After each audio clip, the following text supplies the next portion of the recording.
누가복음 2장 8절로 14절 말씀을 한 절씩 교독하고 마지막 절은 함께 읽겠습니다. 제가 먼저 읽습니다. 그 지역의 목자들이 밤에 밖에서 자기 양떼를 지키더니 그들을 두루 비춤에 크게 무서워하는지라. 천사가 이르되 무서워하지 말라. 보라, 내가 온 백성에게 미칠 큰 기쁨의 좋은 소식을 너희에게 전하노라. 오늘 다윗의 동네에 너희를 위하여 구주가 나셨으니 곧 그리스도 주시니라. 너희가 가서 강보에 쌓여 구유에 뉘어 있는 아기를 보리니 이것이 너희에게 표적이니라 하더니 보려니 수많은 천군이 그 천사와 함께 하나님을 찬송하여 이르되 함께 하겠습니다. 지극히 높은 곳에서는 하나님께 영광이요 땅에서는 하나님이 기뻐하신 사람들 중에 평화로다 하니라. 아멘. 우리가 오늘 함께 읽은 성경 말씀은 그리스도께서 인간의 몸으로 이 땅에 오시던 날 일어났던 일들에 대해서 기록을 하고 있었습니다. 잠을 쫓아가면서 목자들이 양을 치고 있었습니다. 그런데 갑자기 환해지는 겁니다. 이게 무슨 일일까 하는데 변환간 천사들이 그 앞에 나타나죠. 두려워서 떱니다. 그랬더니 천사가 이렇게 이야기를 하는 겁니다. 두려워하지 말아라. 내가 복된 소식을 가지고 왔다. 다윗의 동네에 구주가 나셨다. 가보면 한 아기가 강보에 쌓여서 구유에 뉘어 있을 것인데 그가 바로 그리스도다, 이렇게 이야기를 하죠. 그리고 나서 천사는 하늘의 많은 군대와 더불어서 주님의 영광을 찬양했다라고 하는 거죠. 이게 오늘 본문의 내용입니다. 천사가 목자들에게 그리스도 오심에 대해서 정확하게 뭐라고 이야기를 합니까? 10절 다시 읽어볼까요? 시작. 천사가 이르되 무서워하지 말라. 보라, 내가 온 백성에게 미칠 큰 기쁨의 좋은 소식을 너희에게 전하노라. 아멘. 주님이 오시는 소식이 온 백성에게 미칠 큰 기쁨의 좋은 소식이라는 거예요.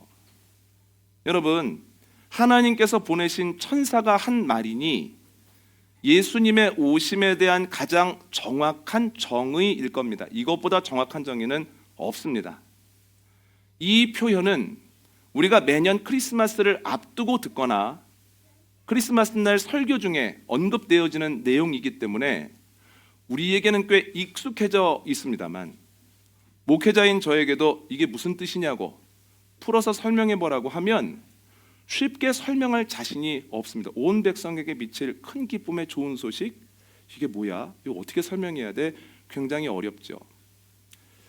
성탄절 설교를 준비하면서 아이들로부터 어른들까지 같이 예배를 드릴 텐데 주님이 오셨다라고 하는 이 천사의 정의를 어떻게 쉽게 설명할 수 있을까? 어떻게 아이들까지 귀에 쏙 들어올 수 있을까를 꽤 많이 고민했습니다. 그리고 저는 이렇게 결정했습니다. 주님을 이렇게 소개하기로. 주님은 돈만큼 좋은 분입니다. 목사님, 평소에도 이런 얘기 잘 안 하시는데 왜 성탄절에 주님을 돈과 비교하십니까? 저도 평소에는 하지 않는 표현이기 때문에 꽤 고민이 되었습니다. 그럼에도 불구하고 이 말씀을 드리기로 결심한 이유는 두 가지인데요. 첫 번째는 예수님이 먼저 그렇게 하셨습니다. 마태복음 6장 24절을 보면 예수님께서 하나님을 설명하기 위해서 이렇게 말씀하시죠. 종이 동시에 두 주인을 섬길 수 없는 것처럼 사람이 하나님과 재물을 겸하여 섬길 수 없다. 하나님을 중히 여기면 물질을 경히 여기거나 물질을 중히 여기면 하나님을 경히 여기게 된다. 제가 먼저 한 말이 아니고 예수님이 먼저 하셨습니다. 그래서 용기를 내서 예수님 돈만큼 좋은 분이다, 이렇게 말씀을 드립니다. 두 번째는 예수님이 오셨다라고 하는 사건이 모든 사람에게 복되다라고 하는 것을 설명하는데 돈만한 것이 없더라고요. 아무리 생각을 해도. 저희 집은 12월 초부터 아이들에게 묻습니다. 산타 할아버지에게 뭐 달라고 기도하고 있니? 그러면 아이들이 잘 안 가르쳐 줍니다. 같이 기도해 주려고 그래. 그러면 이제 슬금슬금 둘째부터 얘기를 하기 시작하거든요. 그러니까 둘째는 말랑이를 받고 싶다고 얘기도 하고 뭐 모루 인형 만들기가 필요하다고 하고 해서 산타 할아버지에게 같이 이렇게 기도를 해줬습니다. 그런데 그 이야기를 멀리서 듣고 있던 첫째가 씩 웃으면서 와서는 무겁게 들고 오실 필요 없습니다. 저는 봉투에 용돈이나 담아서 제 머리맡에 딱 넣고 가시면 저는 만족합니다. 그러는 거예요. 이 이야기를 왜 할까요? 아이에게 돈이 들어온다는 건 복된 소식이기 때문입니다. 그러니까 딴 거 말고 돈이 들어왔으면 좋겠다 이런 생각을 하는 거죠. 설교를 하다 보면 아이들 얘기를 자연스럽게 하는 경우가 있습니다. 오늘도 그런 경우죠. 근데 어느 날 이게 아이에게 싫을 수도 있겠다 이런 생각이 들었어요. 그래서 첫째 아이를 불렀습니다. 기도나, 아빠가 설교 때 너에 대한 이야기를 할 때마다 내가 그날 저녁에 10,000원을 주겠다. 너 어떻게 생각하니? 좋다는 거예요. 그러나 10,000원을 받음에도 불구하고 마음이 뭔가 힘들다. 그럼 얘기해. 그때부터는 내가 네 이야기를 설교 때 안 하겠다. 지금까지 약속 잘 지켜오고 있습니다. 그런데 어느 날 와서 이렇게 얘기를 하는 거예요. 아빠, 9시 예배, 11시 예배 설교 2번 아닙니까? 그랬더니 20,000원 주셔야 되는 거 아닙니까? 한 번에 5,000원씩이야. 10,000원 맞아. 이렇게 셈을 했습니다. 아이가 왜 이런 얘기 할까요? 돈 생기는 것이 복된 소식이기 때문입니다. 때로는 둘째 아이가 제 설교를 잘 듣고 있다가 오빠에게 가서 알려줍니다. 오빠, 오늘 설교 때 오빠 얘기가 나왔어. 아빠가 10,000원 주셨어? 아유, 몰랐다고. 너무 고맙다고 웃으면서 10,000원을 달라고 합니다. 그러면 두 남매가 언제 싸웠느냐 싶게 너무 또 깔깔거리면서 좋아합니다. 왜 이렇게 할까요? 돈 생기는 게 복된 소식이기 때문입니다.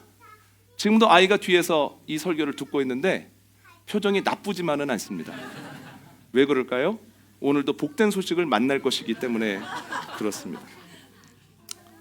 아이들만 그렇습니까? 어른들 어떠십니까? 어른들 생신 되셨을 때 혹은 중요한 행사 때, 칠순 때, 팔순 때, 명절 때 어떤 선물 받으면 제일 좋으시던가요? 너무 직접적으로 물어봤나요? 그럼 이렇게 묻겠습니다. 친구들 중에 어떤 선물을 받으면 좋다고 얘기하는 말들이 들리던가요? 내 얘기는 아닌데 친구들은 어떤 선물 받으면 좋아하던가요? 돈 받으면 좋아하죠. 왜 그렇습니까? 돈이 생긴다는 건 누구에게나 복된 소식이기 때문입니다.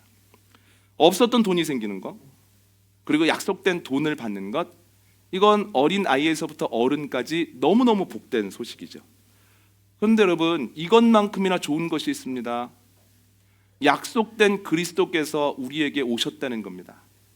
그리스도가 대한민국에, 그리스도가 교회 위에, 그리스도가 생명문 교회에, 여러분들의 가정에, 우리의 각 심령에 오셨다라고 하는 것은 남녀노소 동서남북을 가릴 것 없이 너무너무 복된 소식이다라고 하는 거죠. 그래서 천사가 이걸 어떻게 설명했냐면 온 백성에게 미칠 복된 소식, 이렇게 설명한 겁니다. 누구에게는 좋고 누구에게는 의미 없는 소식이 아니라 모든 사람에게 좋은 소식이다. 여러분, 이 기쁜 소식이 우리에게도 큰 의미를 갖게 되기를 원합니다. 그런데 여기에 하나 덧붙이고 싶은 것이 있습니다. 돈은 힘이 있지만 모든 영역에서 영향력을 미치는 건 아니라는 거예요. 보다 근본적이고 중요한 영역에서는 무기력할 때가 많습니다. 예를 들어서 누가 이런 얘기 하더군요. 돈으로 침대를 살 수는 있지만 단잠을 살 수는 없다는 거예요. 돈으로 병원을 갈 수는 있지만 생명을 살 수는 없다는 거예요. 돈으로 보험을 들 수는 있지만 평안을 살 수는 없다는 겁니다. 그런데 우리 주님은 다르십니다. 가장 중요하고 근본적이고 기본적인 것들을 우리에게 값없이 주시죠. 한번 볼까요? 주님 우리에게 잠을 주십니다. 시편 127편 말씀 함께 읽겠습니다. 시작. 너희가 일찍이 일어나고 늦게 누우며 수고의 떡을 먹음이 헛되도다. 그러므로 여호와께서 그의 사랑하시는 자에게 잠을 주시는도다. 아멘. 주님은 우리에게 생명 되시고 생명 주십니다. 요한복음 11장 말씀 읽어볼까요? 시작. 예수께서 이르시되 나는 부활이요 생명이니 나를 믿는 자는 죽어도 살겠고 무릇 살아서 나를 믿는 자는 영원히 죽지 아니하리니 이것을 내가 믿느냐. 아멘. 주님은 우리에게 평안도 주십니다. 요한복음 14장 말씀 함께 읽겠습니다. 시작. 평안을 너희에게 끼치노니 곧 나의 평안을 너희에게 주노라. 내가 너희에게 주는 것은 세상이 주는 것과 같이 아니하니라. 너희는 마음에 근심하지도 말고 두려워하지도 말라. 아멘. 여러분, 물질이 줄 수 없는 잠을 주시고 생명을 주시고 평안을 주신다는 거예요. 그 주님이 우리에게 오셨죠. 이게 어떻게 우리에게 기쁜 소식이 아니겠습니까? 그런데 하나 또 더하고 싶은 것이 있습니다. 돈에는 한계와 더불어서 그림자가 명확합니다. 돈이 주는 기쁨도 있지만 돈이 주는 근심도 있다는 거예요. 그래서 옛말에 이런 말이 있습니다. 천석군에게는 1000가지 근심이 있고 만석군에게는 10,000가지 근심이 있다. 기쁨만 있는 것이 아니라 그림자도 있죠. 그런데 야고보서 기자는 이렇게 얘기합니다. 빛이신 하나님께는 어디를 통해서 봐도 그림자가 없으시다. 이게 무슨 뜻입니까? 주님께서는 우리에게 기쁨만을 주신다는 거예요. 이걸 오늘 본문에서 뭐라고 표현을 했냐면 주님께서 오신 것이 큰 기쁨의 좋은 소식 이렇게 얘기를 했거든요. 크다라고 하는 한자가 한입니다. 한이라고 하는 한자는 크다라고 하는 뜻도 갖고 있지만 순전하다, 불순물이 섞여 있지 않다는 뜻을 갖고 있거든요. 주님께서는 우리에게 기쁨만을 주신다. 이 분명한 사실을 기억하는 복된 성탄절 되시기를 원합니다. 근데 주님으로 인하여서 온전한 기쁨을 누리고 주님과 동행하기 위해서는 주님이 이 땅에 무엇으로 오셨는지에 대해서 우리가 알고 있어야 된다는 거예요. 두 가지로 오셨는데 첫 번째는 주님은 빛으로 오셨다는 거예요. 성경을 보면 예수님은 늘 빛과 관련이 있습니다. 오늘 본문 9절 한번 읽어볼까요? 시작. 주의 사자가 곁에 서고 주의 영광이 그들을 두루비춤에 크게 무서워하는지라. 아멘. 천사가 나타나서 예수님에 대한 이야기만 했을 뿐인데도 한밤중에 어둠이 단번에 깨질 정도의 밝음이 있었다는 거예요. 주님은 빛이시죠. 그뿐만 아닙니다. 마태복음 읽어볼까요? 시작. 헤롯 왕 때 예수께서, 마태복음 2장 1절입니다. 시작. 헤롯 왕 때 예수께서 유대 베들레헴에서 나심에 동방으로부터 박사들이 예루살렘에 이르러 말하되 유대인의 왕으로 나시니가 어디 있느냐? 우리가 동방에서 그의 별을 보고 그에게 경배하러 왔노라 하니. 아멘. 마태복음을 보면 동방 박사들이 먼 길을 걸어 예수님을 경배하러 옵니다. 어떻게 찾아왔습니까? 별을 보고 찾아왔습니다. 별이 무엇입니까? 어둠에 묻히지 않는 빛입니다. 다른 사람들에게 길잡이가 되어주는 빛입니다. 어디로 가야 할지를 알려주는 기준이 되는 밝음입니다. 주님과 빛은 관련이 있다는 거예요. 그런데 예수님께서 이 땅에 오셔서 직접 나는 빛이라고도 말씀하셨어요. 요한복음 8장 한번 읽어볼까요? 시작. 예수께서 또 말씀하여 이르시되 나는 세상의 빛이니 나를 따르는 자는 어둠에 다니지 아니하고 생명의 빛을 얻으리라. 아멘. 주님은 빛이십니다. 여러분, 빛이 있어야만 선택의 순간에 갈림길에서 올바른 길을 걸어갈 수 있습니다. 빛이신 주님을 의지해야만 우리가 선택의 순간에 좋은 것을 택할 수 있습니다. 빛이 있어야만, 빛이 내 가는 길을 비춰줘야만 내가 계속해서 길을 가는 거지, 어두운 길을 가다 보면 나도 모르는 사이에 길 밖으로 떨어질 수밖에 없습니다. 우리가 예수 그리스도라고 하는 빛의 조망을 받지 아니하면 우리가 길을 걸어가다가도 어느샌가 길 밖으로 나가 떨어지게 된다라고 하는 거예요. 빛이 있어야만 내 앞에 있는 사물이 어떤 의미인지를 알죠. 이게 나한테 좋은 건지 나쁜 건지, 나랑 상관이 있는 건지 잡아야 되는 건지를 알게 된다는 거예요. 예수 그리스도의 그 지혜의 빛이 앞에 있는 것들을 조망해야, 사람이나 사건이나 사물을 조망해야만 이것이 나에게 좋은 것인지 피해야 되는 것인지, 잡아야 되는 것인지 그냥 지나가야 하는 것인지를 알게 된다는 거예요. 이것이 선물인지 유혹인지를 구분하게 하는 것, 주님의 지혜의 빛이다라고 하는 거죠. 어른들로부터 아이들에게 부탁드립니다. 평생을 살아가는 동안 빛이신 주님과 동행하게 되기를 원합니다. 그랬을 때 좋은 것 택하고 그 길 멋있게 달려가고 그리고 만나는 모든 사람과 사물에 실수하지 않는 은혜가 저와 여러분에게 넘치게 되기를 원합니다. 두 번째로 주님은 밥으로 오셨다는 거예요. 그 당시 베들레헴은 큰 도시가 아니었기 때문에 학자들은 그 당시 베들레헴의 인구 많아야 500명 정도라고 얘기를 하더라고요. 그러면 그 도시에 그날 저녁에 아기가 한 명, 예수님만 태어났을 가능성이 높습니다. 그래도 혼돈하지 말라고 천사가 그리스도가 어떤 형태를 하고 계신지 표적을 보여주거든요. 근데 뭐라고 얘기합니까? 한 아기가 강보에 쌓여서 구유에 뉘어 있다 이런 얘기를 하잖아요. 근데 강보는 포대기입니다. 애들 태어나자마자 모두 포대기에 이렇게 쌓아놓죠. 그러니까 이거는 특별한 표적이 될 수는 없습니다. 그럼 뭐가 표적입니까? 그 아이가 구유에 뉘어 있다는 게 그리스도라는 표적입니다. 근데 구유는 뭐냐면 소나 말 같은 가죽의 밥통입니다. 거기에 먹을 걸 담아주죠. 왜 가축의 밥통에 아기를 놨지? 우연이 아닙니다. 엄마 아빠가 처음 아기를 낳기 때문에 미숙한 거 아니요. 그 정도는 압니다. 그럼에도 불구하고 하나님이 그 마음을 주셔서 아이를 구유에 놓은 것은 예수님이 이 땅에 밥으로 오셨다라고 하는 것을 우리에게 알려주시기 위함이에요. 그래서 예수님은 이 땅에 오셔서 말씀을 전하다가 나는 밥이다, 나 꼭 먹어야 된다 이런 말씀하셨거든요. 한번 읽어볼까요? 화면을 보시고 요한복음 6장 말씀 함께 읽습니다. 시작. 예수께서 이르시되 나는 생명의 떡이니 내게 오는 자는 결코 줄이지 아니할 터이요 나를 믿는 자는 영원히 목마르지 아니하리라. 아멘. 허기가 질 때 밥 먹어야 됩니다. 자꾸 간식으로 허기를 모면하려고 하다 보면 잠시 괜찮은 것 같다가 또 배고픕니다. 자꾸 간식으로 허기를 모면하다 보면 나중에는 몸이 상합니다. 우리는 깨어진 존재이기 때문에 늘 불안한 것도 있고 허전한 것도 있고 외로운 것도 있습니다. 그 허전함과 그 불안한 것들은 예수 그리스도라고 하는 양식으로만 해결이 된다는 거예요. 그것을 알지 못하고 사람으로 해결해 보려고 하고 물질로 해결해 보려고 하고 성공으로 해결해 보려고 하면 그것이 잠시는 괜찮은 것 같다가도 시간이 가면 갈수록 다시 목마르게 되고 다시 배고프게 되고 그것들이 반복되다 보면 심령이 상하게 됩니다. 사람을 만나도 외로움이 해소가 안 되네. 더 만나볼까? 더 만나.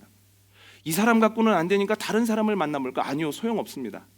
왜냐하면 사람은 외로움의 정답이 아니기 때문입니다. 내가 성공하면 좀 내 마음이 좋아지겠지? 아니요, 그 자리에 오르게 되면 또 무엇인가가 아쉬워집니다. 물질을 갖게 되면 좋아지겠지? 아니요, 물질이 생기는 순간 또 다른 목표가 생기기 마련이라는 거예요. 여러분, 우리의 허기짐은 우리의 양식이신 예수 그리스도만으로 해결되어질 수 있음을 기억하는 저와 여러분 되어지시기를 원합니다. 또한 밥을 먹어야 자랍니다.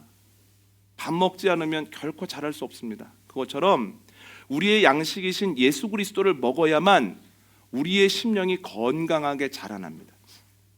예수님이라는 양식을 먹지 않고 단순히 교회 다니는 거 혹은 여러 가지로 나이 먹어가는 것으로는 심령이 안 자랍니다. 그냥 자아만 자랍니다.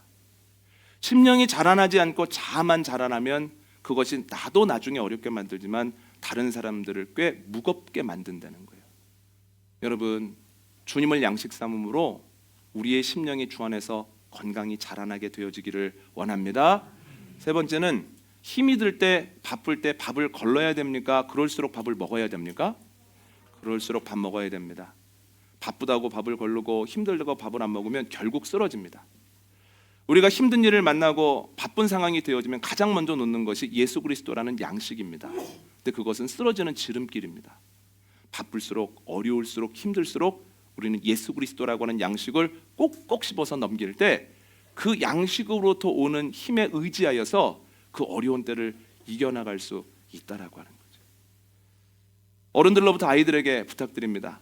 주님께서는 밥으로 이 땅에 오셨습니다. 그렇다면 허기질 때 예수님을 먹고 마시고, 내가 자라나고 싶을 때 예수 그리스도를 먹고 마시고, 바쁘고 어려울 때 더욱 예수 그리스도를 먹고 마심으로 그리스도의 분량까지 자라나는 은혜가 저와 여러분에게 있기를 원합니다.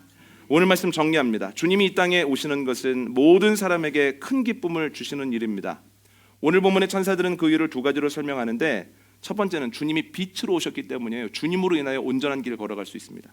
두 번째는 주님은 밥으로 오셨기 때문입니다. 주님을 먹고 마시면 살고 자라나고 위기를 이기기 때문입니다.